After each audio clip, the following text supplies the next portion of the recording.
Il n'est pas encore 22 heures quand plusieurs attaques meurtrières éclatent simultanément. Les 10e et 11e arrondissements de la capitale sont touchés. Un secteur compris entre République et Bastille. Une prise d'otage meurtrière se déroule non loin au Bataclan, une salle de spectacle parisienne. Les hommes du raid sont immédiatement dépêchés. Quelques heures après, les premiers rescapés sont évacués.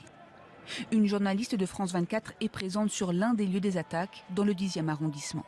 Les gens se sont retranchés immédiatement après les coups de feu à l'intérieur des divers restaurants du quartier.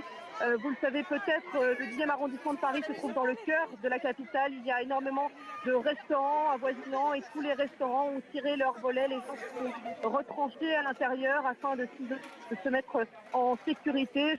Autre lieu, autres attaques. 2 explosions retentissent aux abords du Stade de France, dans la banlieue nord de Paris, où se joue la rencontre amicale France-Allemagne. François Hollande, qui assistait au match, est alors exfiltré. Une cellule de crise est aussitôt mise en place au ministère de l'Intérieur. Un conseil des ministres exceptionnel est organisé autour du président Hollande, qui prend la parole peu avant. 2 décisions seront prises. L'état d'urgence sera décrété. La seconde décision que j'ai prise, c'est la fermeture des frontières. Nous devons nous assurer que personne ne pourra rentrer pour commettre quelque acte que ce soit.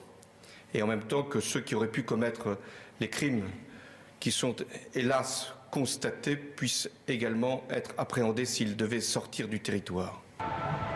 De nombreuses forces de l'ordre sont immédiatement déployées dans le secteur ainsi que des équipes de secours. Les périmètres de sécurité annoncés sont mis en place.